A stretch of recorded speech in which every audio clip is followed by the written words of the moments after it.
Salud amigos, tripulantes de nuestra querida, contaminada y única nave espacial. La misma que, desde la última vez que nos vimos por estos medios, ha dado otra vuelta sobre su eje imaginario y, por supuesto, sigue generando acontecimientos en pleno desarrollo. Acontecimientos que hoy nos llevan, para variar, a la muy enrarecida situación que hay en el Medio Oriente y el reacomodo de las zonas de influencia. Cuántas veces hemos tenido que hablar de Siria y de Turquía, que lo hemos marcado siempre como el ángulo oriental de la organización del Tratado del Atlántico Norte, la OTAN, aquello que en la Guerra Fría era lo que tenía que hacer frente al Pacto de Varsovia, dependiente fundamentalmente de Moscú. Pues ahora las áreas de influencia se mezclan y la pulseada con silenciador cae sobre el Medio Oriente. Turquía, el gran cuartel de la OTAN, y cuando no, el drama de Siria, otro hermosísimo país del Medio Oriente que se han empeñado en destruir. Definitivamente hay un plan maestro para cambiarle el mapa, y sobre todo el mapa geopolítico, al Medio Oriente.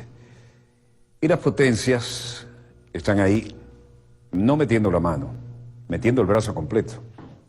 La realidad cotidiana es la de siempre. Destrucción, guerra, pero nunca falta suministros y menos armamento.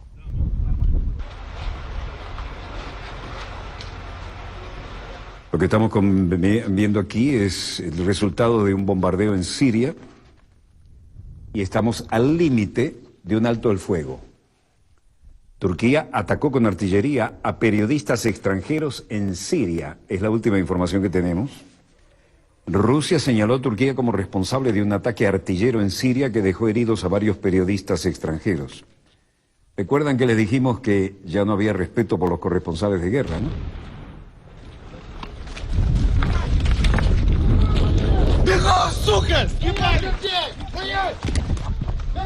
Varios periodistas extranjeros fueron atacados cuando se encontraban junto con militares del ejército ruso verificando el cumplimiento del cese del fuego.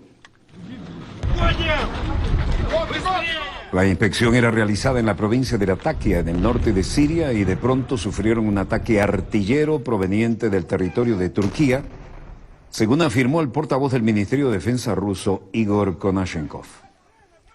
En el foco del fuego quedaron heridos algunos de los periodistas procedentes de Bulgaria, Canadá y China, según afirmó Konashenkov, quien destacó que las lesiones felizmente fueron leves.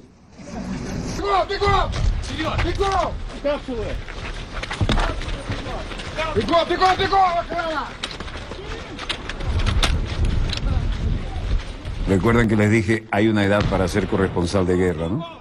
Cuando alguien preguntaba por qué yo no volvía a los frentes de guerra. Esto es lo que ocurre hoy en día. Ni los periodistas son respetados.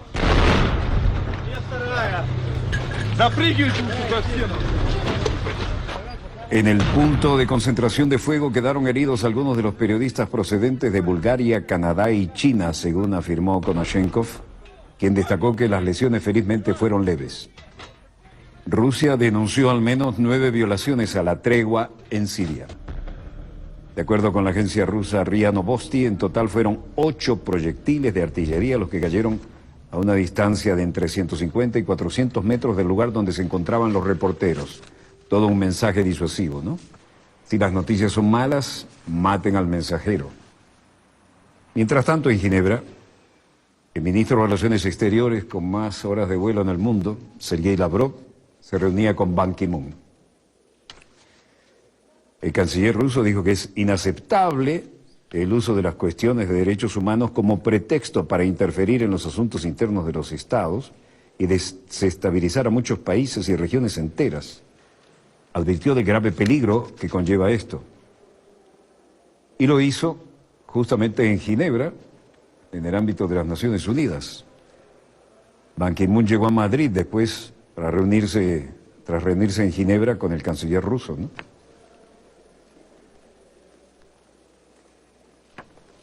El inefable Ban Ki-moon, antes de partir para España, sostuvo en Ginebra un encuentro con el canciller ruso Sergei Lavrov, en el que ambos reafirmaron la necesidad de acciones urgentes en varios frentes concernientes a Siria. Sergei Lavrov, en su discurso que venía preparado y escrito, es inaceptable el uso de las cuestiones de derechos humanos como pretexto para interferir en los asuntos internos de los estados, lo que conduce a la desestabilización en muchos países y regiones enteras, y vemos un grave peligro en los intentos de interpretar falsamente las obligaciones en el campo de los recursos humanos y sus derechos, y cambiar el formato de la labor de las Naciones Unidas y sus órganos bajo la consigna de una nueva lectura de lo que serían, para algunos, sus derechos humanos, y para imponer puntos de vista y valores que no son universales en detrimento del carácter intergubernamental de la organización y los principios de la igualdad soberana de los estados. Es evidente que las normas básicas de derechos humanos no se pueden garantizar en situaciones de conflictos armados y guerras civiles. Y por otro lado, el sufrimiento de los civiles en los países afectados por la violencia no debe ser utilizado para las campañas de propaganda y especulaciones destinadas a lograr objetivos geopolíticos. Por desgracia, observamos estos intentos en el contexto de la crisis de Siria, donde la dimensión humanitaria está descaradamente explotada por algunos al concebir ideas de cambio de los regímenes no deseados e incluso volver a retrasar las fronteras en violación a las resoluciones del Consejo de Seguridad de la ONU. La resolución de los problemas humanitarios, moviendo la restauración de los países destruidos por la guerra, solo es posible a través de asegurar un alto el fuego sostenible y comenzar un diálogo real, incluido la seriedad sobre el futuro del país, que debe ser determinado por los sirios y asimismo sin interferencia externa. Mientras tanto, Ban Ki-moon llegaba a Madrid a reunirse en Ginebra con el canciller ruso. Aquí todavía estamos en Ginebra. Antes de partir para España, Ban sostuvo en Ginebra un acuerdo con el canciller ruso Sergei Lavrov. Stefan de Mistura en Ginebra, también vinculado al tema de Siria, hizo una nueva declaración y sobre este particular dijo que la decisión final, hay que ver si sería el lunes 7 de marzo o un poco más tarde, que se tomará en los próximos días, dependiendo también de lo que está sucediendo en el terreno, porque no queremos que las discusiones en Ginebra puedan convertirse en una discusión acerca de las infracciones o no del cese del fuego.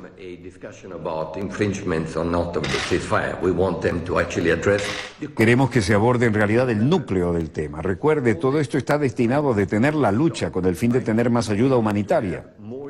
Pero la solución de todo lo que es una solución política. Esto están facilitando la solución política, pero son cruciales las decisiones que se están tomando. Así que estaremos en los próximos días analizando en qué medida el alto el fuego y el acceso de la ayuda humanitaria ha llegado para que no se conviertan en rehenes de las conversaciones y las conversaciones se conviertan en rehenes de este progreso. Agregó luego sobre Estados Unidos y Rusia. Los estadounidenses y los rusos tienen mapas claramente militares y no están involucrados en eso. No estamos involucrados en eso. Espero que se puedan comparar las ideas. La idea sería que tengan un mapa común de entendimiento donde Al-Nusra, por ejemplo, sea la que actúe específicamente de acuerdo a la realidad y que el ISIL específicamente haga lo mismo. Este es el aspecto más delicado del alto el fuego o el cese de hostilidades. Y luego agregó, ya que ha habido varios incidentes, fue el punto. Lo más importante cuando hay incidentes, y habrá provocaciones, hay que esperar cómo se respetan los contenidos, se examinan los contenidos, y para que esto no se vuelva epidémico, porque entonces la credibilidad, que es la parte más importante de un alto el fuego, se derrumba, y esto no se puede permitir. Luego se refirió a los prisioneros, y dijo que hay miles de ellos. The issue about prisoners, and there are thousands of them, and frankly, there are also hostages taken by the La cuestión de los presos, y hay miles de ellos, francamente también hay rehenes tomados por la oposición, es en gran medida un tema de nuestra propia agenda, en términos que están en primer lugar. Lo he subido a primer lugar cada vez que he estado en Damasco y cada vez que nos hemos estado reuniendo con personas de la oposición armada. Pero será claramente parte de las medidas de confianza necesarias para lograr que las conversaciones empiecen a ser creíbles y que vean que no estamos pidiendo demasiado.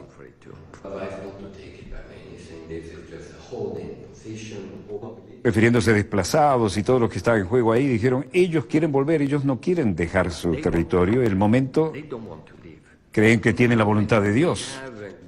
Un cese real de hostilidades y el acceso humanitario es lo esencial, y la aplicación de los 3 puntos. Nuevo gobierno, constitución y elecciones. Puedo apostar que muchos de ellos no solo no van a salir, pero van a volver. Especialmente a continuación tenemos un plan Marshall, se refería al plan de reconstrucción de la Segunda Guerra, ¿no? Para la reconstrucción masiva de Siria, que es con mucho más barato de lo que realmente son los millones de refugiados que llegan a Europa o a otro lugar.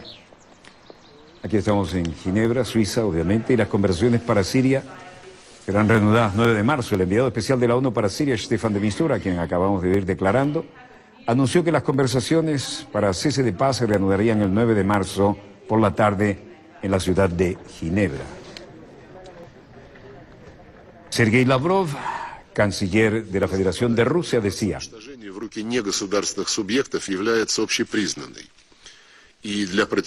la amenaza de armas de destrucción masiva cayendo en manos de actores no estatales es generalmente reconocida. Mucho se ha hecho para contrarrestar esta amenaza y la aprobación de la resolución 1540 del Consejo de Seguridad de la ONU del año 2004 fue un paso importante en esta dirección. El Convenio Internacional para la Represión de los Actos de Terrorismo Nuclear se celebró por iniciativa de Rusia un año después. Sin embargo, todavía nos enfrentamos a brechas significativas relacionadas, en particular, a la utilización de elementos químicos para fines terroristas. Hoy en día esta amenaza es cada vez de mayor urgencia a la luz de los hechos que se han repetido, no solo de los productos químicos tóxicos industriales, sino también de agentes de guerra química, como los usados por el ISIL y otros grupos terroristas en Siria e Irak, recientemente revelada. Hay un riesgo creciente de crímenes similares en territorio de Libia y Yemen también. Luego se refirió a lo ocurrido en la ciudad de Mare en agosto, en septiembre de 2015.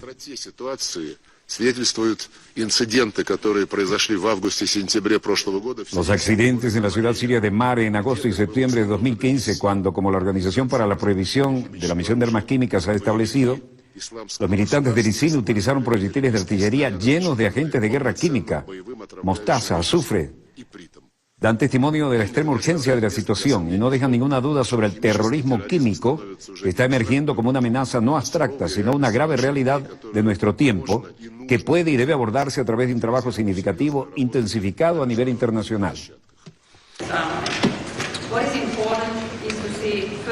Lavrov reclama nuevo pacto contra la guerra química por la amenaza del Estado Islámico.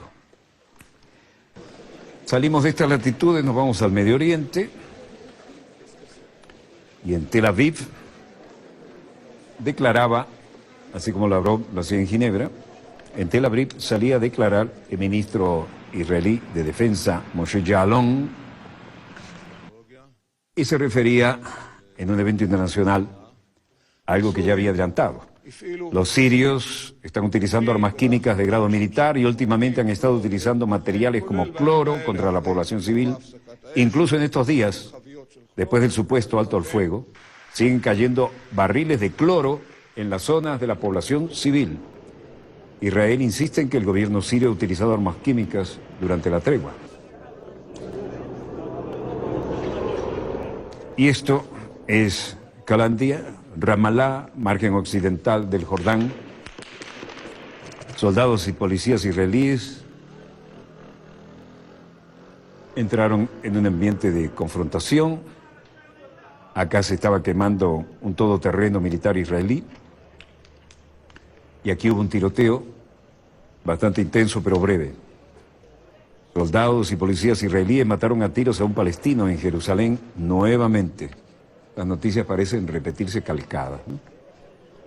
E hirieron a 10 más en el campo de refugiados de Calandilla, situado en Cisjordania, cerca de Jerusalén, informaron este martes fuentes médicas palestinas.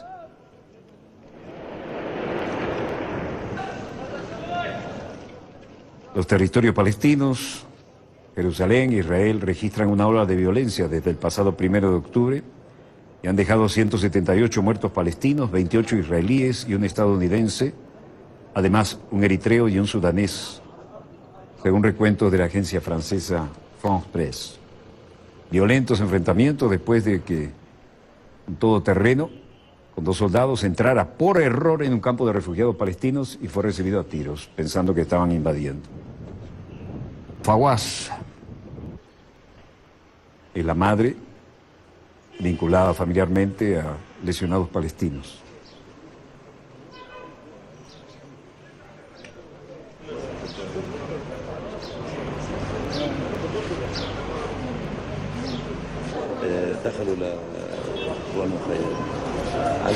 A este hombre, le contaba la madre de unos, entraron en el campo palestino y me dijeron que no lograron volver con su vehículo. Eran unos soldados jóvenes, tal vez inexpertos, entraron por error en el campo palestino, fueron rodeados y abandonaron el vehículo y corrieron hacia el lado este del campo, hacia el cementerio. Los soldados israelíes llegaron y rescataron, pero nosotros tuvimos una baja, perdimos un mártir, dice el vocero palestino.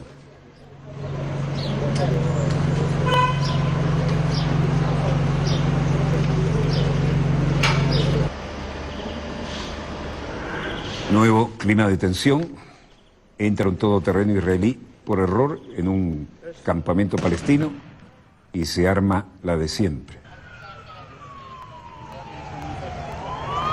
Esto es una base del ejército israelí en Hatzor. Están haciendo simulacros bastante realistas en maniobras combinadas con las tropas de Estados Unidos y las de Israel.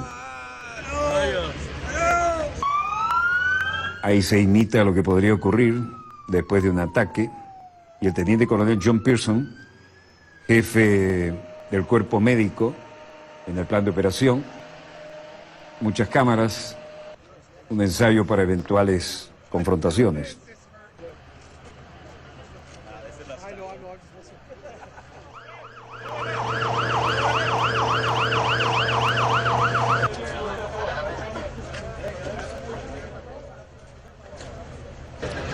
John Pearson es el jefe del equipo médico que están haciendo estos simulacros junto con su contraparte israelí.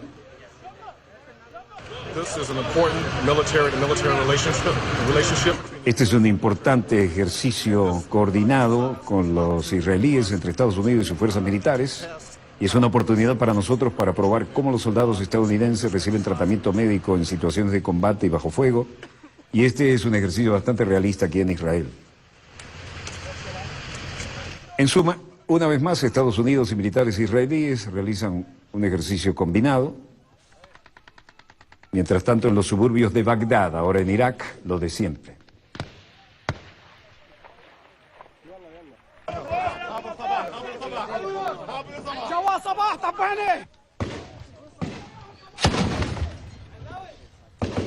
Las fuerzas iraquíes recuperan el control de Abu Ghraib después que el Estado Islámico lanzara un asalto y que la policía, también la policía militarizada, defendiera algunas posiciones este fin de semana. Murieron 24 elementos de las fuerzas de seguridad y retomaron el control del más grande silo de granos. Es decir, aquí se luchaba por una fuente de abastecimiento y por lo visto intentaron destruirlas cuando no pudieron controlarla. Esto fue lo recuperado a los asaltantes.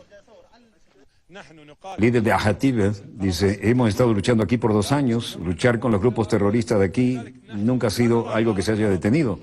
Por lo tanto, no estaba sorprendido por este ataque. Por lo que realmente estaba sorprendido son por los informes de prensa y noticias que indican que los militantes habían llegado a Abu Ghraib o que estaban a punto de llegar a Abu Ghraib. Esto es falso. La destrucción, sin embargo, Era evidente, el Estado Islámico activa su estrategia para desestabilizar Bagdad y cada vez se acerca más. Este es el lugar de los hechos, la escena de la batalla, y otra ubicación era el silo de granos y la línea defensiva de nuestras tropas que está ahí atrás en el teatro de operaciones. La batalla comenzó al amanecer, se abrió fuego contra nuestras tropas. Consideramos estas áreas como líneas de retaguardia, por lo tanto, no tienen un alto significado, pero ellos trataron de romper nuestras líneas y llegar al otro lado de la carretera a Bagdad. Pero sus hermanos se mantuvieron firmes y lograron repelerlos. Varios de la fuerza de ataque murieron, otros están heridos, mientras otros lograron huir.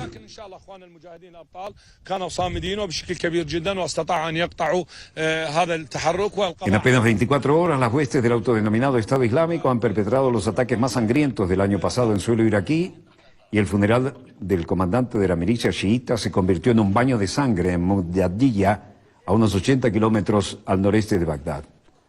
Al menos 40 personas perdieron la vida. Y otro medio centenar resultó herido cuando el asaltante activó el chaleco de explosivos que llevaba, otro que se hace volar con su chaleco de explosivos. Según funcionarios de seguridad de la provincia de Diyala citados por Reuters, los objetivos eran dos líderes del movimiento Hashid Shaabi. El ataque se aproximó a los comandantes locales de Hashid y detonó el chaleco, asesinando a ambos y a muchos otros, detalló un cargo de la policía. Aquí estamos en Münster, en Alemania. Practican camuflaje y estos son combatientes Peshmerga en tren de ser entrenados y practicar cómo camuflarse para pasar desapercibidos en el terreno. Este mayor, cuyo nombre no se dio a conocer, dice: lo que aprendemos aquí no solo nos ayuda en la batalla de Mosul, sino también a todo nuestro ejército en general para combatir a un enemigo. La ayuda de la comunidad internacional ya ha debilitado al Estado Islámico. La ayuda del gobierno alemán en este entrenamiento no tiene comparación. Esperamos aún más apoyo a través incluso de más cursos. Pero esto nos ayuda a luchar contra el enemigo.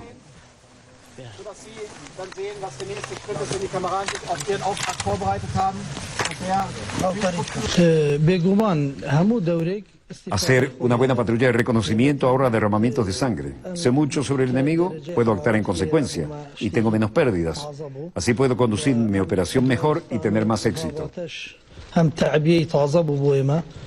En suma, el ejército alemán entrena a los peshmergas kurdos en el campo del norte de Alemania. Se confirma lo que habíamos señalado anteriormente. Nazar dijo que la ayuda de la comunidad internacional se había debilitado al Estado Islámico y agregó que la ayuda de Alemania no tiene parangón con ninguna otra. Esperamos que tengamos aún mucho más apoyo a través de más cursos de entrenamiento para poder luchar mejor contra el enemigo. El reconocimiento en el terreno y el entrenamiento ahorra mucha sangre. Si sé mucho sobre el enemigo y cómo puede actuar en consecuencia, tengo también menos pérdidas. O sea, así puedo conducir mejor mi operación y tener más posibilidades de éxito. Esquema del teatro de operaciones ahí, sobre el terreno.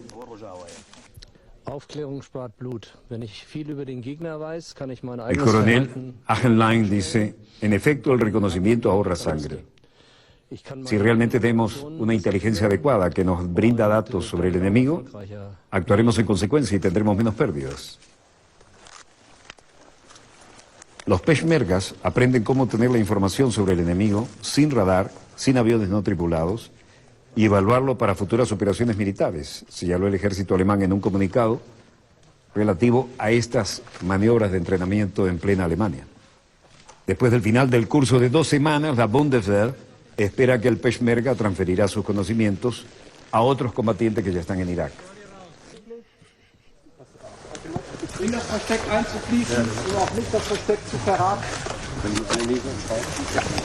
Alemania se ha involucrado en el tema de Irak y sobre todo apoya a los kurdos, que cuando Saddam Hussein estaban tranquilitos trabajando y produciendo en el norte de Irak, y ahora los tenemos aquí, en este plan. A partir del 2014, los oficiales peshmergas también habían sido entrenados en Alemania, sobre todo en la ciudad bávara de Hammelburg y en la campiña alemana, muy diferente, les aseguro, al norte de Irak, nada que ver, pero entrenamiento es entrenamiento. Esto que están viendo ni remotamente se parece al norte de Irak, donde estuvimos durante la guerra. Pero sí se parece mucho a las maniobras de la OTAN en plena Guerra Fría, en la que estuvimos con el ejército y la Fuerza Aérea Alemana.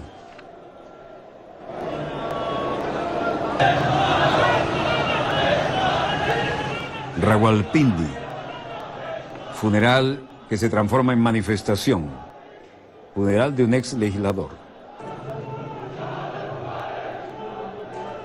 Hanif Chaudhry, otro ex legislador, dice: estamos aquí para ofrecer oraciones fúnebres para Mumtaz Quadri. Él era fiel al profeta Mahoma. Y estamos también para protestar contra el gobierno actual, para que puedan sentir en carne propia que colgaron a una persona que era fiel al profeta Mahoma y que era inocente. Miles de simpatizantes ascienden al entierro de un asesino islamista en Pakistán. Para el gobierno un asesino, para sus seguidores un mártir, así lo dice Mohammad Hanif Chaudhry, ex legislador. Estamos aquí para ofrecer oraciones fúnebres para Mumtaz Quadri, fiel del profeta Mahoma, y para protestar contra el gobierno, para que sienta que colgaron a una persona fiel al profeta Mahoma. Miles y miles de simpatizantes en el entierro del asesino islamista en Pakistán. Asesino para uno, se inmoló en un acto terrorista para otros. Y también miles de agentes desplegados en la capital y en la ciudad vecina de Rawalpindi, principalmente a lo largo del itinerario previsto para el cortejo fúnebre de Mumtaz Quadri. Bueno, como ven, se siguen mezclando las razones políticas y religiosas, y esto parece el ciclo de nunca acabar. Todo el Medio Oriente en ebullición, y ciertamente estamos muy lejos de suponer que esto tenga alguna salida a la vista. Todo el Medio Oriente está haciendo ebullición.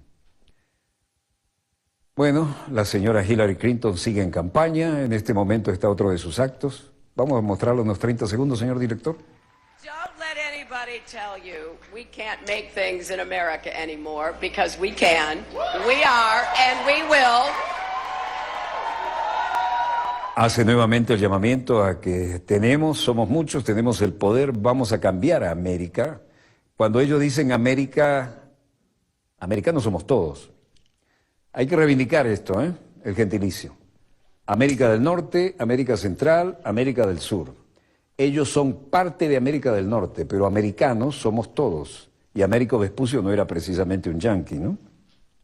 Así que el gentilicio no se lo vamos a regalar. Ellos son estadounidenses. Si quieren decir americanos, americanos somos todos. Ellos son estadounidenses, americanos también. Breve corte y volvemos con más acontecimientos en pleno desarrollo. No se muevan, ya volvemos.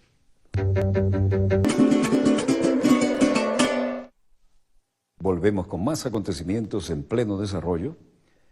Y en el lejano oriente hay una enorme cumbre que está en preparación, que tiene como epicentro la capital de Indonesia, Yakarta, donde van a converger no menos de 57 naciones del mundo islámico. De manera que en Yakarta, en toda la nación, el enorme archipiélago en el Pacífico, coincidirán aquí en Yakarta, y se esperan resoluciones importantísimas porque van a estar los principales líderes, pero además la tendencia generalizada y homogeneizada es que son líderes políticos, pero del mundo islámico. Medidas de seguridad, preparativos en extremos, ensayos van, ensayos vienen.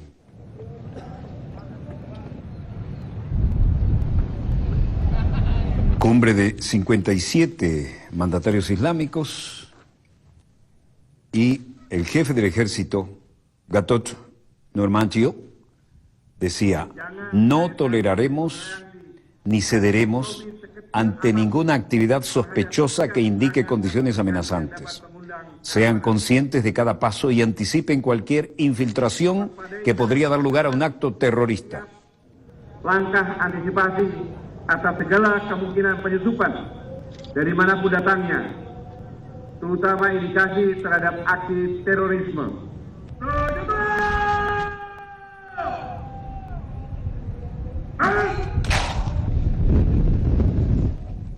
Alrededor de 1.000 militares y policías indonesios se reunieron en el Monumento Nacional de la capital para un ejercicio de seguridad delante de la quinta Organización de Cooperación Islámica, cumbre extraordinaria a la que asistirán los líderes de 57 países islámicos. El comandante del ejército de Indonesia, Gatot Nurmantio, supervisó las maniobras y dijo que alrededor de 10.150 agentes de seguridad estarán listos para proteger el evento de cualquier intento. Mientras tanto, la situación era seguida por todos los elementos de inteligencia, pero ya ahora estamos en Abbottabad, Pakistán, y esta es una carta significativa. Son documentos de Bin Laden que muestran deseos sobre cómo debe repartirse su herencia y la división de fondos. El ex líder de Al-Qaeda, Osama Bin Laden, delineó en cartas como las que estamos viendo y otros documentos cómo deberían ser divididos al menos 29 millones de dólares de sus fondos y posesiones después de su muerte, y pidió que la mayor parte de ellos fueran utilizados para continuar la lucha de la yihad global. Recuerdan que fue en esta casa donde presuntamente los comandos estadounidenses consiguieron al personaje y le dieron muerte. Hay que creerlo porque hay una sola versión. Una de las cartas, parte de un conjunto de 113 documentos requisados en la incursión de las Fuerzas Especiales estadounidenses en 2011 que culminó con la muerte de Bin Laden, fue descrita por responsables de inteligencia de Estados Unidos como lo que creían que era su última voluntad. Reuters y la cadena de televisión ABC tuvieron acceso exclusivo a los documentos. En un documento, esta es una de las últimas imágenes que había de él, ¿no? Era un documento escrito a mano. Corea del Norte, otra importante forma de demostrar que no se puede ir a tomarle el pelo a ningún coreano del norte. No aprenden los estadounidenses. Este es un estudiante, Otto Warmbier, estudiante estadounidense en Corea del Norte. Desde hace un mes confesó que durante una rueda de prensa en Pyongyang haber intentado robar un cartel de propaganda política del hotel en el que se hospedaba. De 21 años, de la Universidad de Virginia, reconoció su primera aparición pública tras su detención, que trató de sustraer el rótulo con un eslogan político en una zona reservada para el personal del Hotel Yangdo de la capital. Y luego, cuando vio que el chistecito en Corea del Norte no era aceptable, se quebró y lloró como un niño. El acusado, cuya confesión podría haber sido forzada por las autoridades norcoreanas, dicen algunos, admitió haber actuado a petición de una iglesia protestante metodista de Ohio y también mencionó la implicación eventualmente de alguien del gobierno. Mi objeto era dañar la motivación y la ética del trabajo del pueblo coreano, explicó el estudiante en la confesión divulgada por la agencia estatal, para asegurar que la misión le fue encomendada por una diaconisa de la iglesia en cuestión llamada Sharon Webb. Esta le ofreció un coche usado por valor de $10.000 y prometió darle a su familia $200.000 en caso de que fuera arrestado. La religiosa me dijo que al sustraer este cartelito con la consigna política dañaría la unidad y la motivación del pueblo de Corea del Norte e insultaría al país en nombre de Occidente, confesó Warmbier. Bueno, el detenido se quebró, ahí tiene que confesar lo que sea. Ahora cambiamos y vamos a Seúl, Corea del Sur.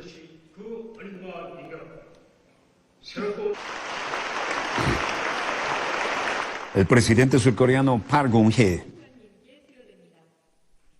hablaba en un evento y afirma que Corea del Sur no cierra la puerta al diálogo con Corea del Norte.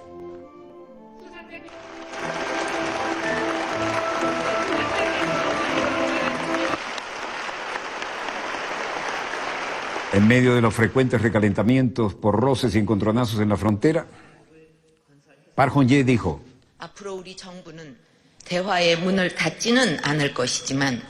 nuestro gobierno no va a cerrar la puerta en el diálogo, pero siempre y cuando el norte no muestre la voluntad de desnuclearizar y se niegue a cambiar la presión de los Estados Unidos, y continuará con el evento en la comunidad internacional.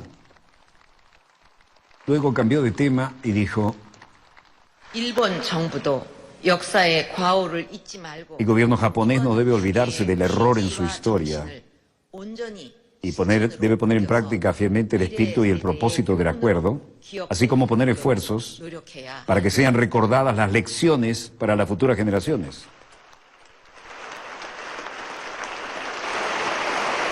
Tanto nosotros como la comunidad internacional seguiremos presionando a Corea del Norte a menos que muestre un compromiso con la desnuclearización, dijo.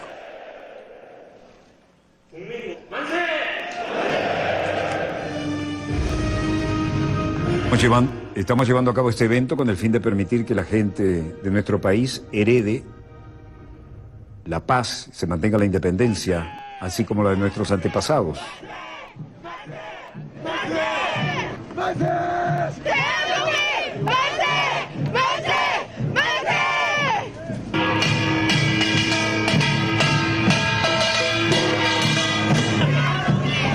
Los sentimientos patrióticos nos hicieron esperar, donde siempre hay tensión y están dispuestos a manifestar como si quisieran no solo demostrar su patriotismo, sino tener un efecto disuasivo. 계승받기 위하여 잊어버리지 않게 하기 위해서 우리가 오늘 이런 큰 행사를 했었습니다마는 어린 학생 Estamos llevando a cabo este gran evento con el fin de permitir a la gente de nuestro país que mantenga vivo el espíritu del movimiento de independencia, tanto como nuestros antepasados. Y fue muy valioso participar en los eventos con los jóvenes estudiantes, ciudadanos y voluntarios.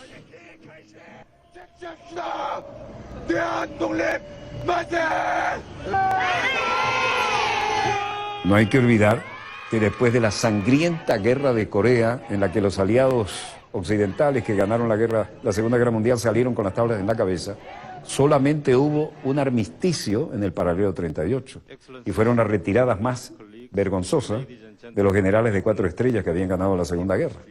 Y hasta ahí sigue. No hay un acuerdo ni un tratado de paz, simplemente un armisticio. Ginebra. 다른 어느 기구도 아닌 바로 인권리사 Canciller Ri Su-yong de Corea del Norte. Es lamentable que el Consejo de Derechos Humanos, cuya misión única, a diferencia de otros órganos de la ONU, es promover y proteger los derechos humanos, se haya convertido en un mecanismo completo de politización. 적대시되고 있는 작은 나라라는 것. Si el Consejo de Derechos Humanos, que tiene que ser más objetivo e imparcial que cualquier otro organismo de la ONU, se caracteriza por la doble moral, 논란한다면 ¿quién tendrá confianza en él en la tierra? 누가 기대를 가질 수 있겠는가 하는 것입니다. 자리를 비롯하여 생활에 필요한 모든 것이 국가에 의하여 전적으로 Y luego dijo, ya no participaremos en las reuniones internacionales 선택성 que van a señalar la situación de los derechos humanos en la República Popular Democrática de Corea, simplemente como mero ataque político. 유엔과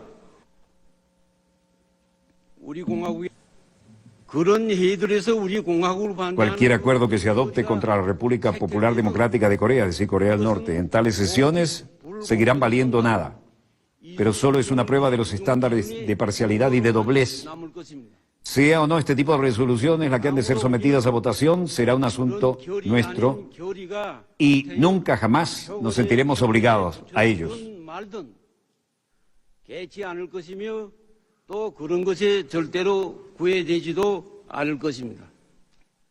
Y luego dijo, la única evidencia que desesperadamente usan y se basan en esta campaña despreciable contra la República Democrática de Corea, Corea del Norte, en la práctica de los derechos humanos, son testimonios sin fundamento de los llamados desertores de Corea del Norte, una serie de organizaciones de la trama criada por Estados Unidos, Japón y Corea del Sur, que hicieron canales secretos de escape a través del cual secuestran y seducen a los criminales a huir del país, ofreciendo más de $5,000 por cada persona que cruza la frontera. 탄모략단체들이 비밀 탈북 통로를 만들어 놓고 Corea del Norte asegura que no participará más en sesiones centradas en los derechos humanos 또는 그 이상 si es que la ONU se va a dedicar a eso. 국의 No participaremos más en las sesiones internacionales centradas en la situación de los derechos humanos. Corea del Norte dijo que son ataques puramente políticos. Mientras tanto, Naciones Unidas sigue siendo el escenario de estos encontronazos y en Beijing, Chu Qing-kiao, director general del Departamento de América Latina y el Caribe, de los Asuntos del Ministerio de Asuntos Exteriores se reunía aquí, como podemos ver, con representante de la República Oriental del Uruguay, Luis Almagro, que iba como secretario general de la Organización de Estados Americanos. Ambas partes están dispuestas a llevar a cabo cursos de formación en gestión pública y cooperación en campos como la lucha contra la corrupción, la interconectividad y la educación con los países de América Latina. Luego, el director general del Departamento de América Latina de la Cancillería agregó: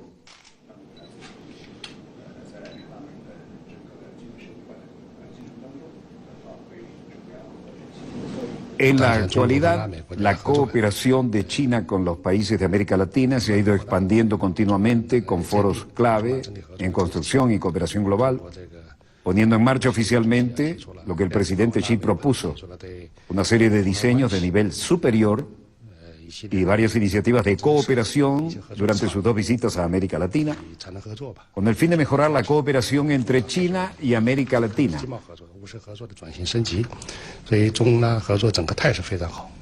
En especial la transformación y mejora de la cooperación económica y comercial y la cooperación pragmática, así como la cooperación que ha ido muy bien en otros aspectos. En este sentido, las relaciones bilaterales entre China y los países de América Latina y la cooperación general de China en los foros y organizaciones regionales de América Latina, incluyendo la OEA, van en paralelo y se refuerzan entre sí.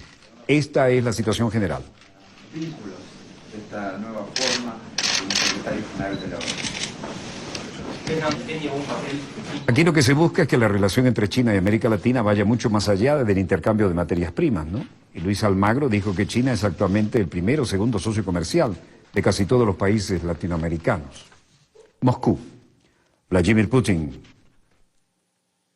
Добрый день, уважаемые коллеги. Прежде всего хочу вас поблагодарить за приглашение.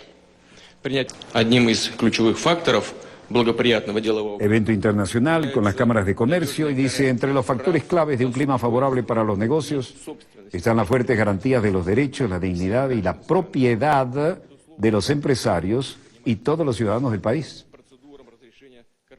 Bueno, hace poco más de un año Putin pidió salvar las reservas del país, ahora en 379.000 millones de moneda extranjera. El tipo de cambio del dólar rublo, que antes era la máxima prioridad económica, tendrían que ser sacrificados con la caída de los precios del petróleo. Sin embargo, el experimento económico refleja su creencia de que el oro y las divisas en el banco son la mejor garantía de la independencia financiera de Rusia. Desde que llegó al gobierno, Putin ha aumentado las reservas y ha pagado la deuda de Rusia, que ahora es una de las más bajas entre las principales economías del mundo. Vladimir Putin reconoció el poder de las reservas en el periodo 2008-2009, cuando sobrevivió la crisis sin pérdidas significativas, dijo Alexei Kudrin, entonces ministro de Hacienda. Estar con una pequeña cantidad de reservas ahora sería difícil, incluso psicológicamente. Vladimir Putin desestimó las llamadas a utilizar fondos del Banco Central para ayudar a reactivar la economía, diciéndole a un grupo empresarial, las reservas de oro y divisas son creadas por el Banco Central para otros fines, no para financiar sus actuales problemas económicos.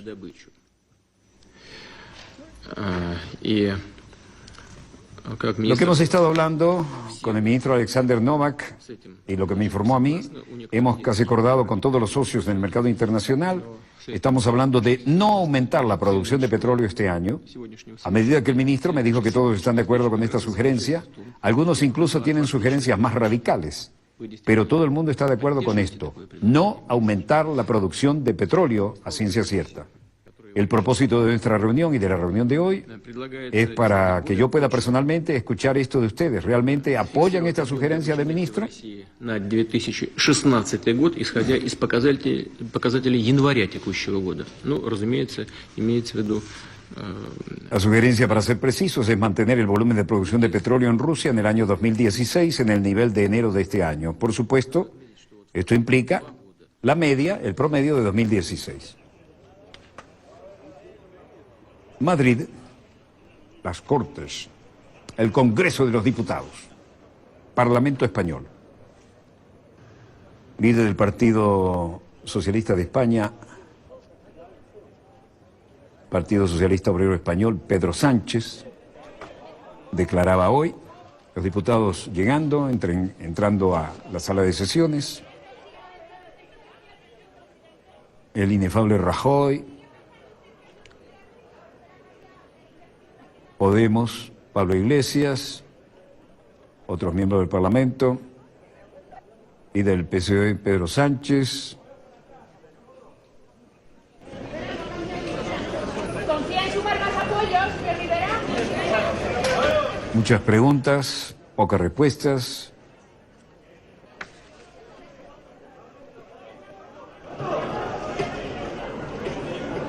Sopla un viento de cambio, un viento fresco. Esperemos que todo sea para bien.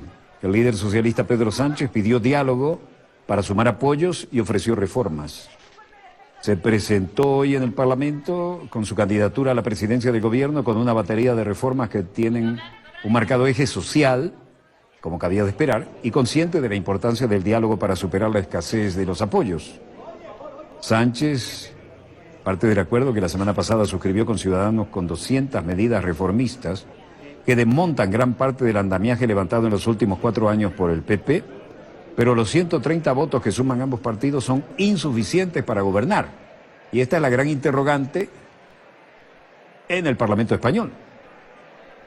Ahí llega el inefable. Tanto el PP como Podemos rechazan apoyar la investidura de Sánchez, que tiene difícil elegir tanto mañana como en segunda votación el viernes próximo. No obstante, hizo guiños a ambas fuerzas, mucho más evidentes en el caso de Podemos, ya que el líder socialista quiere abanderar el cambio progresista al PP. Sánchez tiene otra posibilidad para ser investido 2 días más tarde, y esto solo necesitaría tener más votos a favor que en contra en esta última instancia.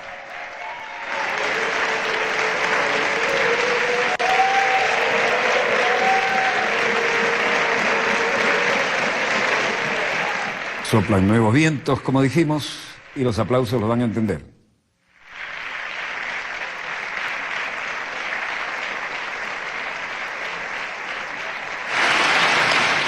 El líder del Partido Socialista de España, Pedro Sánchez.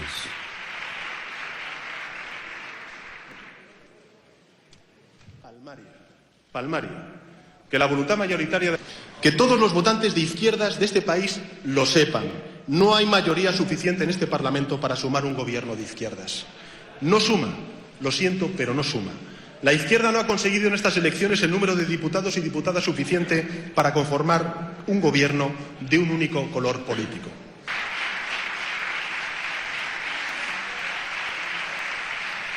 Por eso, señorías, defiendo un gobierno del bien común. ¿Por qué no hacemos un gobierno que haga efectivo lo que nos une a la mayoría de los 350 diputados y diputadas que estamos aquí reunidos? ¿Por qué no nos unimos para hacer un gobierno de cambio? ¿Por qué no nos ponemos de acuerdo para aprobar cuantas normas sean posibles para resolver los problemas más acuciantes de los españoles? ¿Por qué no votamos juntos a favor de todo en lo que estamos de acuerdo? ¿Dónde está el problema, señorías? La lucha contra el terrorismo. Y esperamos, señorías. Tenemos dos alternativas. Dos alternativas, señorías. O no hacer nada y dejar que el señor Rajoy siga presidiendo el gobierno en funciones, o apostar por un cambio nacido del diálogo y del acuerdo. Solo hay dos opciones. A esta Cámara le toca decidir qué postura tomar. ¿Nos quedamos parados o nos ponemos en marcha?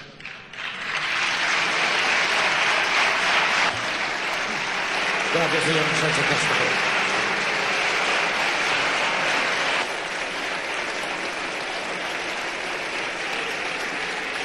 Bien, señorías, se suspende la sesión hasta las 9 horas. Y así las cosas, hay novedades en las latitudes cercanas, ¿no? Y ya sabemos lo que ha pasado a ser noticia. La parapolítica y la familia de Álvaro Uribe, el clan Uribe Vélez.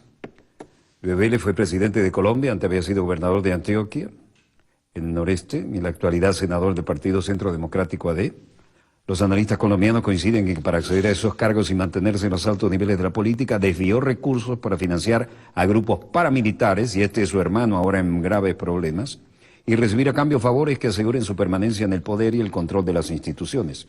Su hermano, Santiago Uribe Vélez, de 58 años, es investigado por delitos de concierto para delinquir, homicidio agravado y por sus supuestos nexos con los grupos paramilitares, en particular el denominado los 12 Apóstoles.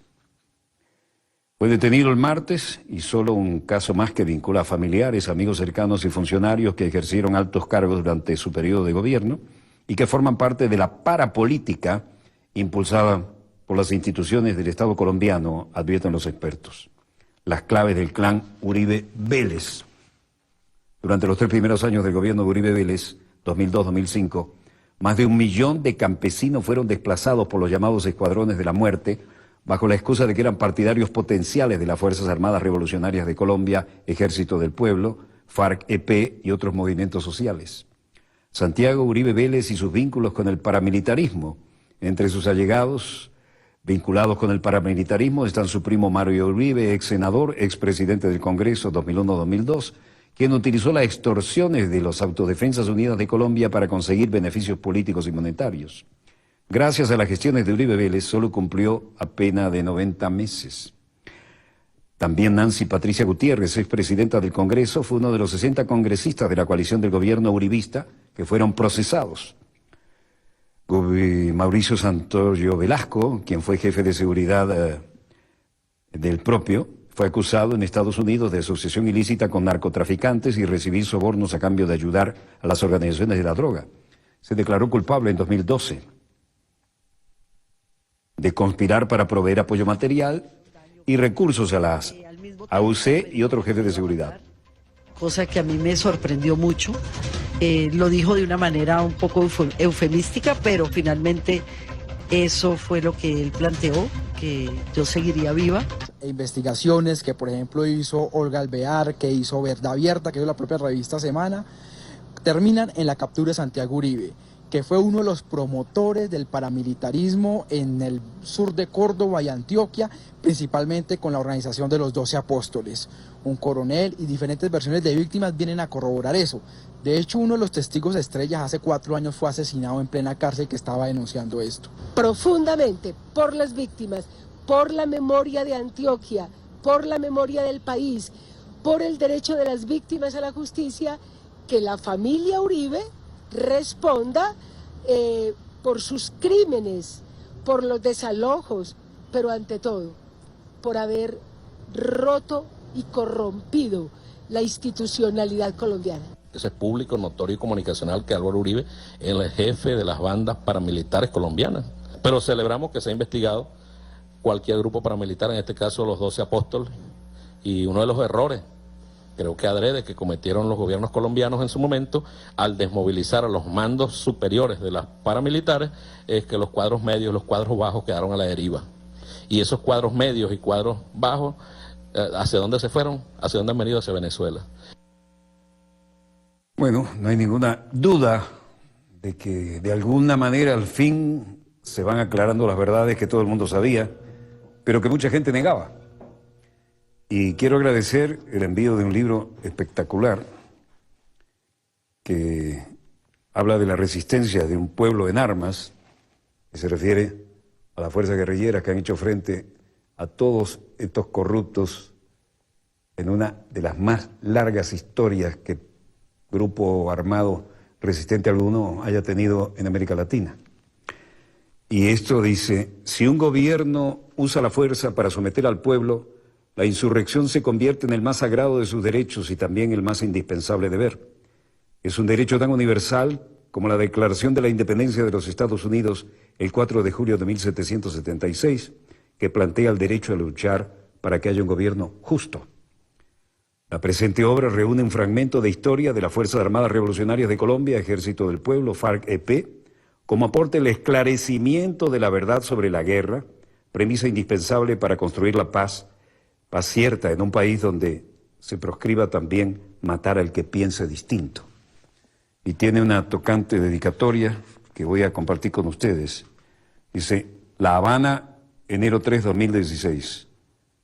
Para nuestro Walter de América, quien nos hace navegar cada día en las profundidades del acontecer internacional, logrando a la vez una mezcla de sencillez y claridad que no deja espacio a ninguna confusión. Delegación de Paz de la FARC, Ejército del Pueblo, Iván Márquez, Ricardo Telles. No podía ser más tocante, y prometo que lo que se dice aquí, que es fundamental para entender ese proceso, me lo voy a devorar con verdadero deleite, porque aquí sí está la verdad contra todas las campañas de desinformación. Muchas gracias y lo recibo en nombre de todos aquellos que defendemos de una manera u otra en esta trinchera mediática la verdadera interpretación de los acontecimientos en pleno desarrollo. Dicho esto, volveremos mañana, Dios mediante, cuando nuestra querida, contaminada y única nave espacial haya dado otra vuelta sobre su eje imaginario y estemos aquí, siempre Dios mediante, para contarles la pequeña gran historia de las próximas 24 horas.